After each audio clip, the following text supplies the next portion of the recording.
Hello everyone, my name is Ben and welcome back to Pass the Aux Cord, a channel where it might be the surface of the moon or it might be my face. It's not really determined at this point. And today we're going to be taking a look at number 498 on the Rolling Stone Top 500 albums list of all time.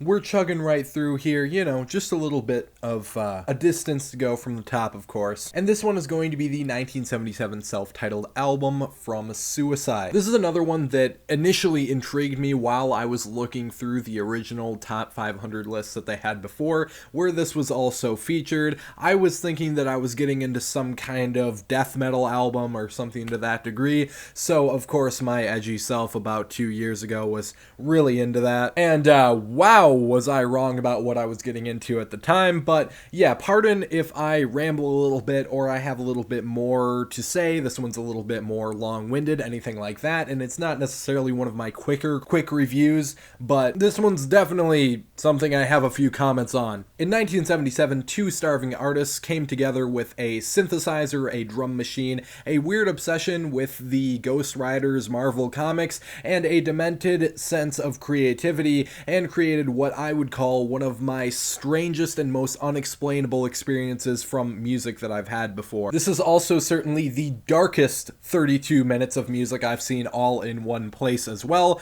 sometimes for reasons that are very obvious and sometimes for reasons that, like I said before, are rather unexplainable. So this lives in a genre that I think it mostly invented called synth punk. This genre, from the one album I've heard from it, is characterized by not only a name that's really hard to say if you have a lisp, but also a very bare minimalist style, with this album only including a drum machine and a synthesizer for the vast majority of what's going on. However, they do kind of trick you into thinking that there's a lot more to it, which might explain the tight and claustrophobic nature of this listen. As you would expect with a somewhat primitive drum machine, there is just one solid rhythm that puts you in somewhat of a trance-like state to begin with. The synth passages on here are a strange blend of sweet and sinister in a way that, as I've said twice already on here, you can't exactly explain. A lot of these synth melodies on here seem like they would be really catchy and fun in a more pop-based setting, but on here just feel somewhat devilish. The bitterly unnerving side of them just makes the hairs on the back of your neck stand up a little bit. That all comes along with the very eccentric vocal performance from Alan Vega, who has become somewhat of a legend in this particular underground scene at this point, who does everything on this album from a restrained talk-sing delivery to screams of bloody murder, sometimes on the same track. There's a certain amount of post-production delay and reverb that was put on Vega's voice on the entirety of this album that adds even more ghoulishness to his already ghoulish performance. To put it in perspective, if you've heard most anything from Shushu, you know the vocal style that I'm already talking about, but I would say that this performance might be a little bit more unnerving than a lot of the Shushu stuff that I've heard. When all put together, it seems like music straight out of the Uncanny Valley. On one hand, it feels like the most raw, gruesome expression of human emotions and the human nature in general, and on the other hand, it sounds cold, mechanical, and static. So it's really hard to feel anything, but also really hard to feel nothing when listening to this. At only 7 tracks, I decided I would take a little bit of a liberty with the format and just break this down for you track by track and explain my favorites and least favorites as I do so. I'll specify if each one is a favorite or least favorite, so if I say nothing to that effect, then assume that it's just in a middle ground. Track number 1, the opener here, is a very fittingly uncanny opener, but seems to be one of the most innocent ones on here, as at its base core, it just seems to be about the Marvel Comics character that the song is titled after. Like I said, I am aware that these guys were quite fond of the comics in which Ghost Rider came from. In fact, to go on a little bit of a tangent, the name of the band was originally Satan's Suicide, taken directly from one of the comics, but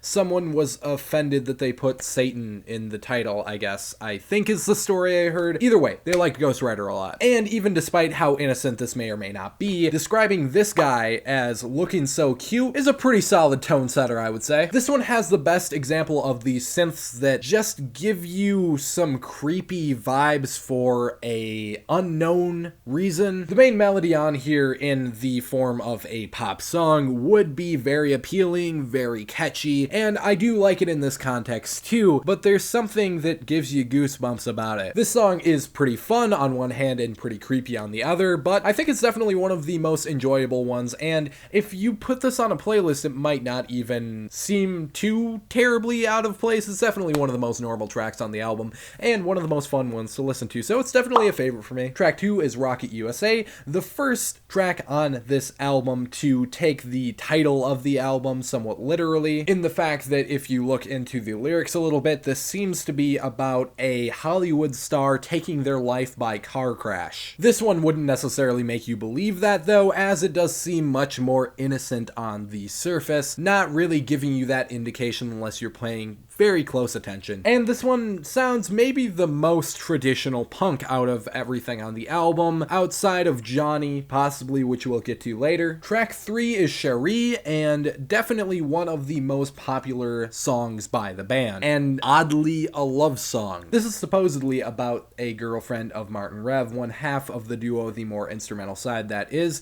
and in her shoes, I'm not really quite sure how I would take this, because the lyrics are pretty sweet, but again, the sound is kind of sinister. The aura of this song is kind of stalkery. I don't really know how else to put it. It came across that way to me the first time I heard it, and still does to this day, and I have no idea if it's intentional or not. Might be because I just heard about a man flattening himself, but what do I know? Either way, incredibly unique track. It's simultaneously romantic and disturbing, as I said before, and I can see why it became the hit from the album, or at least from what I can tell of the album, because it is definitely the most accessible of the bunch. Not that that says anything at all in context here. But track 4 is an easy runner-up in accessibility with Johnny, which I've already said something about. This one gives me the vibe that it's trying to sound like a regular rock and roll kind of tune. However, the fact that it's so minimalist and stripped back more makes it like a robot trying to learn emotions the way that this song is trying to learn rock and roll. Much like the previous track Cherie, this one is fairly normal and simple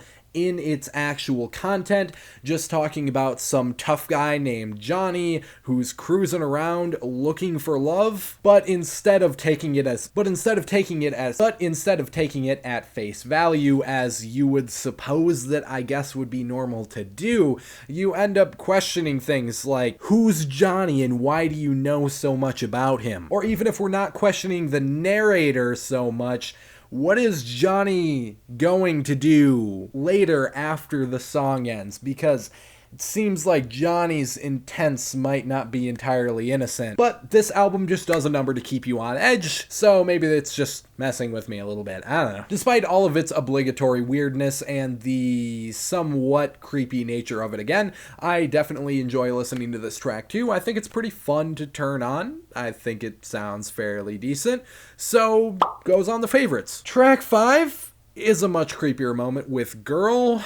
Possibly a darker moment. The only lyrics of the song are, "Oh girl, turn me on and touch me soft," which is obviously very sexual and in some contexts might come across that way, but keep in mind the mood of the album already thus far. That's all before taking into consideration the creepy moans done by Vega in between delivering the lyrics. Yeah, this is sure to give you a bad taste in your mouth. This track feels like I'm in the downstairs part of an apartment and I'm hearing the neighbors above me doing some less than wholesome things, and it's possibly only being enjoyed by one party. It just feels like I'm not supposed to be hearing it, and it's really strange how this album manages to make you feel like you're not supposed to be hearing a number of things. Least favorite on the album for sure, because I can pull exactly no personal enjoyment out of it, and it just feels really gross to listen to. If you thought it got real on that track though, the next one, Frankie Teardrop,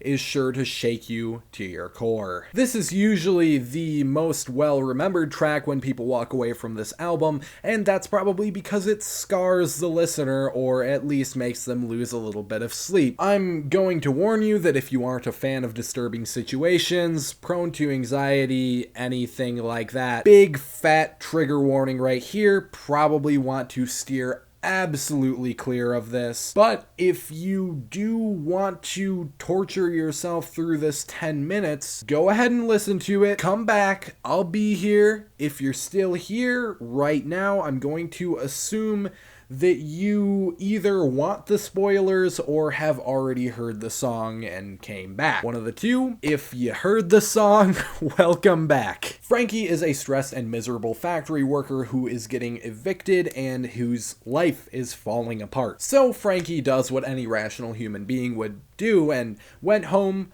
killed his son and his wife, and then after realizing what he did himself, all punctuated with "let's hear it for Frankie," which is pretty brutal on its own, of course. Very, very heavy content in that regard.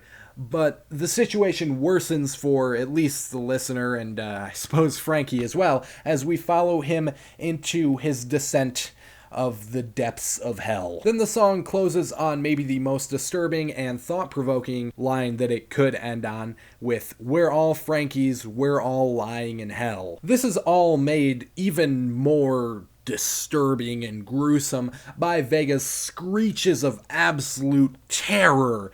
Those bloody murder screeches that I talked about before, yeah, this is where they're at, and every single time one comes up, I wince and cringe, and it's very hard to listen to. And no matter how fucked up all of that sounded, I guarantee you it's a lot worse while you're listening to it. I've heard the theory passed around of binaural beats being used in the song to make it a lot more disturbing than it is, and of course that's a compelling theory. I've heard the same thing passed around with, of course, things like the Lavender Town theme, but I'm not really sure that's exactly what's going on here, and I'm not really sure the science and or pseudoscience behind that. So I think it's a lot more in the presentation and the content that really gets you with this song. In fact, it's sometimes more what it doesn't do than what it does to freak you out. It's one singular drum loop done by the drum machine. This is the most simplistic addition of drums in any track, as it just kind of does this trance-like thing like I was talking about before, where it just hits the same notes, just chugs through the track with no concern for anything going on around it. Of course, there's no chorus. I suppose that would be expected at this point.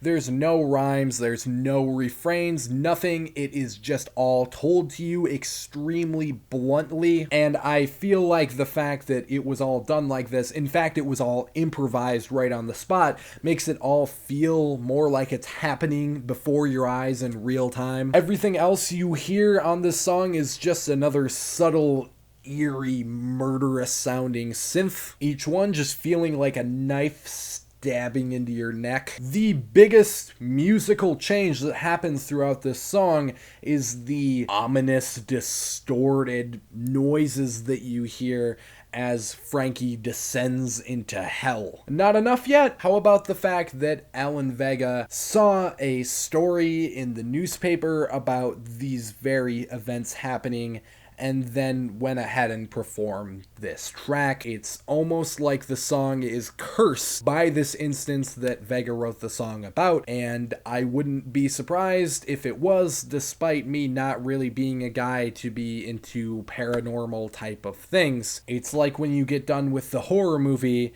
and then it says based on a true story, just to make you shit your pants a little bit more. Yeah, this is the most terrifying song that I've heard by a significant margin.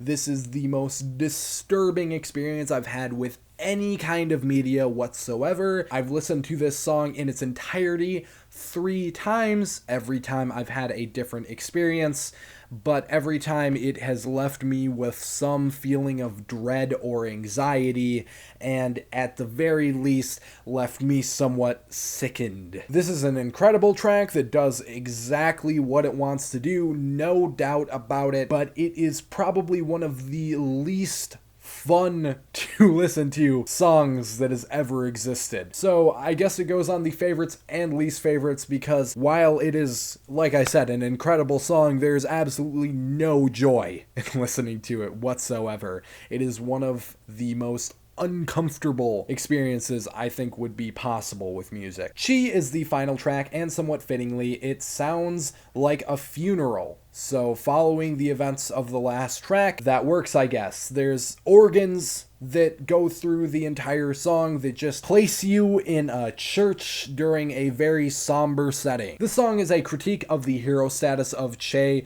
Guevara, I think I'm pronouncing that correctly, who is seen, as someone who's very important, again, as a hero, but in reality did some apparently pretty fucked up things that got brushed under the rug, and he died a legend in a way. The hooray hooray phrase that is repeated after multiple sections of the track are somewhat similar to the "let's hear it for Frankie" phrases that were put after the murders that he committed of his wife, his kid, and himself. Either way, this one is a lot less sickening and gross and chilling, but a lot more dark and despondent and void of those kinds of emotions, which I guess makes this an even darker closer than Frankie Teardrop would have been on its own. But for a fitting closer of an album this dark, I guess I can even still derive some enjoyability out of listening to this particular very dark piece of music, and I think it also belongs on the favorites. So to wrap it back around,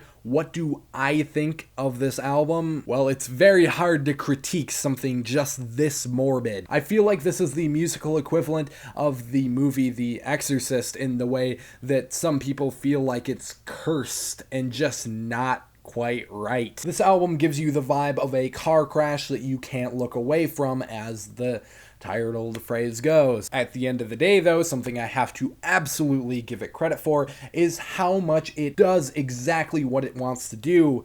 It just takes you in, makes you frightened, then makes you a lot more frightened than you already were, and leaves you feeling like you need to take a cold shower. A cold shower to wash away all the blood that was splattered on you from a distance. But in that same way, it is most times supposed to be a showcase of the most vile sides of humanity, and I think that they did accomplish that to a certain degree on many parts of this album. There's something to be said about how even the song seemingly of very strong love on here feels very dark. I think the duo that we see here had extremely limited funds, but made up for all of the production with their creativity.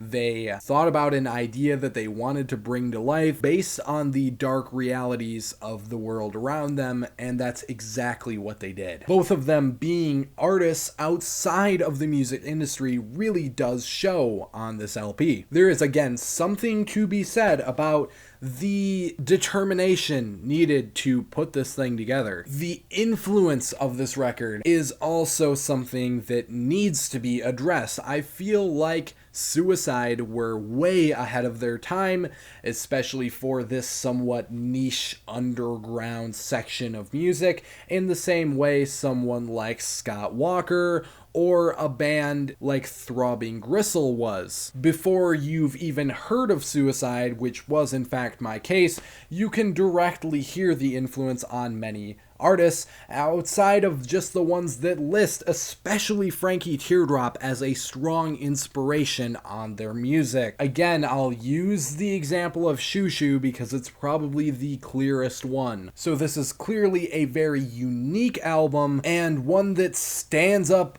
out of the crowd from a mile away, and even at its base level, a very unique experience, and you cannot take either one of those things away from it despite how much you may or may not enjoy it. So it absolutely deserves its spot on the list of the top 500 albums.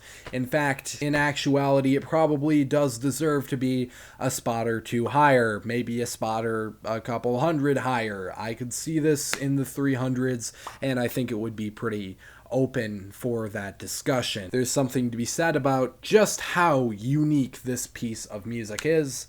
That's something that you don't see a lot of. This is definitely the one that the rating I put on it is easily the most arbitrary and unobjective, but I feel about a 7 out of 10 for personal enjoyment of this record. I think it's a lot better than that 7 out of 10, but like I said, personal enjoyment scale, 7 out of 10. So, yeah, like I said, I rambled a little bit. That's all I got out here for you today. So drop a like on the video if you did like what you saw today. Subscribe to the channel for more music related content coming your way. Hit the bell for notifications on that same thing as well. But that is just about going to wrap it up for this one, and I'll see you in the next video.